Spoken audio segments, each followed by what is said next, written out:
Thank you so much. Thank you so much, Mr. Fire. I'm happy to meet you. Pleased to meet you. Pleased How to are we meet doing? you. No, just fine. I know you as Okay. director. Yes, I am. You're a director. I am a director. Pleased to I'm an actor. You are. I'm a writer. You are. I'm a director. Beautiful. I'm a teacher. I'm a mentor. You say you're an actor. Yes, I am. I would want to cast you in one of my projects. Oh, wow. That's Here. really great. Right here? In Rwanda here. I'll give you my card. Don't worry. Beautiful. Yeah, we are together. We are together. I've just been chatting to one of the main international film festival in the U.S. Right. My film, our film was selected in that festival, and I was nominated in one of the best actors, Oh, East wow. African best actors. Oh, beautiful. Oh yes, Congratulations on that. Thank you, thank you. Yeah. So now over to what I want us just briefly just to talk about. Right. Tell us, whom am I talking to? Okay. You are talking to Fad Mutumba, Fad Mutumba, yes. Uganda Canadian, Yes, best in the world. exactly. And Fad Mutumba has roots with Rwanda, Wow, going 3 generations back. 3 generations back. Yeah. I My can see. great grandmother Yeah. was Rwandan, based in Ruhengeri. She moved with a boyfriend to Uganda, and they started a life. They had children. So that's where my roots are.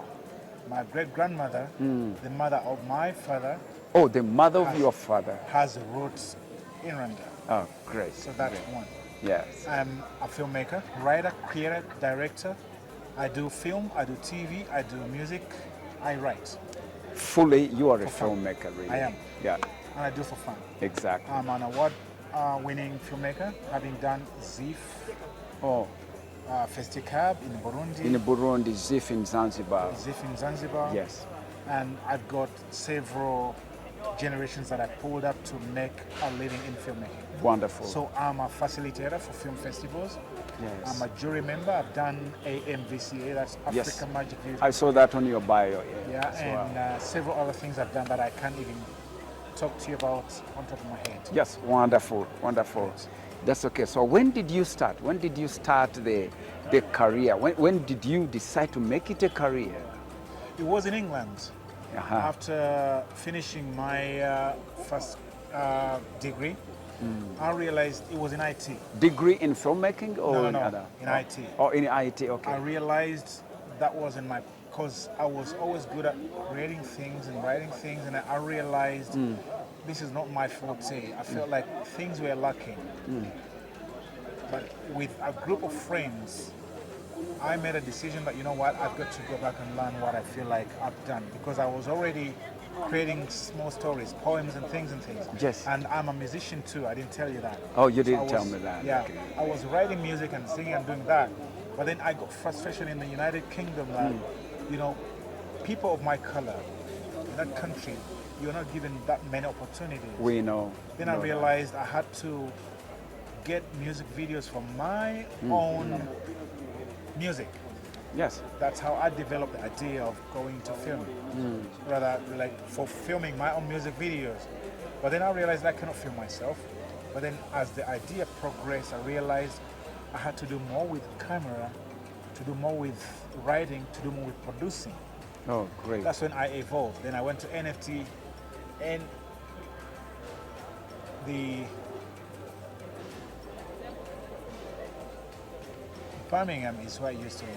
Okay, Now you lived in Birmingham. Yeah, that's okay. quite a distance Uh-huh. to where I wanted to get a course in filmmaking. Okay. That was in Berkshire. So we call it Berks. Oh, in yeah. short. Oh, the Berkshire. Yeah. Okay. So it was a long trek to get to there. I had to move. Right. So that's National Film and Television School. That's in Okay. Berks. Ah. So I took several courses, put them together to get a diploma.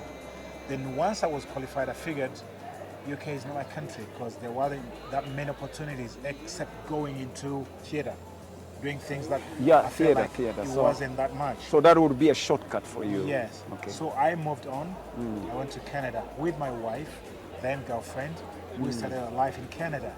That's when my filmmaking career started off. Ah, okay. And then from then on, it's a story. It's a story. For those who are watching, I think you have quite much to learn from Mr. Fad Mutumba. Yeah, but we're still with him for for some little time, and I'm sure Mr. Mutumba. Now, after hearing all that about your bio, it's really, really great, and it's really something that people has to put in mind. Now, you talked about coming from one thing to go to another. You know, many people say, I left my business, I left my job in the bank, I went into filmmaking. Did you find anything different? Did you find that what you have done was the right thing to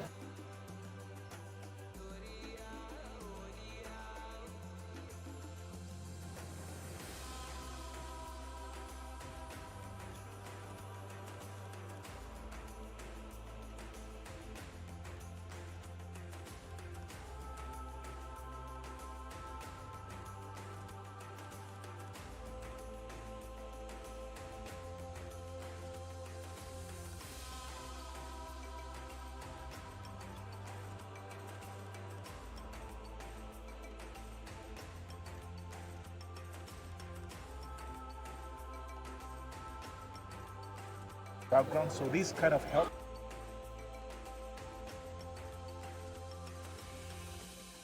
great? No regrets whatsoever. Do you believe in God, Mr. Mutumba? I do, yes. Okay. We believe in God and say God has all plans for everyone. First, He had to take you to IT, but He knew that your end would be in the filmmaking and you needed the IT. That's so great. Tell me about the challenges you meet in your filmmaking career. Now the challenges are, as a filmmaker, Yes. you write with passion. You have this vision. That's the first story. thing, yes. You have now that. you put from the head onto paper. You believe in it, you worship it, you say, this is my project. Now you get it onto production and you produce it. Now the challenge will be, how does my project get to resonate? How do I put it to the audience? How do I get it to be seen by the audiences? Now that's where film festivals come in play. Exactly, exactly. Now Africa is a little different from the west of the world. From the West. In the West, they are very critical. If I write a story from an African perspective, living in the diaspora, Yes. they'll look at it. I know. I think know. we've had too many of those stories. Exactly. They won't. Exactly. They won't buy. So you are forced into believing in the narratives that are marketable to them, not to me. Now, this is one of the things that forced me to create a film festival of my own. I created films in around 2007, 8, 9. Back in Uganda. No, in Canada. Oh, in Canada. Oh. Yeah, and creating those films, they were Afrocentric, trying to portray a life of a diasporan in the diaspora. I get that. African. Okay. But they never got enough attention. Why? It was because I was telling a story from an African perspective. I was telling a story that's not too American, but I felt like Africa was embracing these stories because it was wow to them. Yes, Yet yes, to yes, them, yes, yes. it was, okay, is another African filmmaker. Okay, so it became that. So that is a challenge, trying to strike a balance. So what I'm trying to communicate is that you'll find that you want to do a project with passion, Yes. but then the market demands. The demands, yeah. During that time, we didn't have this digital distribution. We had traditional distributors who could come to festival to pick films so you can get paid. I struggled. Eventually, I got my films sold, but the ones sold from the American platform, they were sold from Africa. So they picked them from here, taking them. How did you manage that? It's because what I know, Yeah. making a film is one thing and selling it is another thing altogether. Yeah, but at the time I was fortunate. DSTV, Mnet, they looked at my films as something different. Okay, a new, okay. groundbreaking kind of piece. Those are the days where networks could come to festivals looking for unique films. That's how I got to. And now that inspired me. But then it taught me a lesson that if I need to get this going, I had to create a film festival that caters for people like me, Yeah. for the audiences that are in Africa. So I created the Now Diaspora International Film Festival to cater for that. Oh, And that's actually, wonderful. that's how I got to meet Trezor. Trezor Senga. Yeah, because he came there, you know. Yes, he came and then we created something we call the East African Film Network. Yes. That I am the president in Uganda. He is the president in Rwanda. And then That was back in 2015, 2016. 2016, around 2016, about then, yeah, I yes. remember. And then there's a gentleman in Burundi, Ngabo Leons. Leonce Ngabo, Yes. who was for Burundi. Then Professor Martin Mohando Yes. for ZIF, Tanzania. Exactly. And then we had another gentleman in Kenya, I forget the name, Mohammed. For Lola Screens, I forget the name. But he has a festival for Lola Screens. He was the one in charge for Kenya. Okay. So we got synergies with support of various funders to get us tell the authentic African stories here. Oh, a and very I'm glad good that idea. the decision paid off. And we have a generation that we're That's copying. coming up. Yeah. That's very good. Thank you so much, Mutumba. I think all the questions have been answered in your mind through his speech, because he has told us much about that. I don't need to ask him any much more. To me, all that was in your mind, he has answered it indirectly, but you followed. Thank you so much. So what do you tell people about the mashareke now? Now, Part of your initiatives. I'll talk to the audience. Exactly, tell them. I feel pride. I'm filled with pride in my chest for when I met Trezor Senga for the very first time, and he told me that I think we need a festival in Rwanda that can cater for that.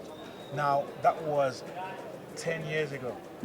Looking at what Mashariki has become, looking at how Rwanda has evolved, looking at how a new generation of filmmakers have come out of Mashariki, I feel it's a big debt for me. Yes, sir. I've got to give back, not to Mashariki, to give back to Rwanda because of Mashariki. Because of mashareke. So Thank you so I much. have a project that I'm planning to bring back here, produce it here with a new generation so I can impart the knowledge that I paid so many pounds for to learn this skill that I now feel pride in giving back for free. Exactly. Filmmakers, get ready for Mr. Fad Mutumba. He will be coming and get ready so that you can show him what you can. Remember, I know you.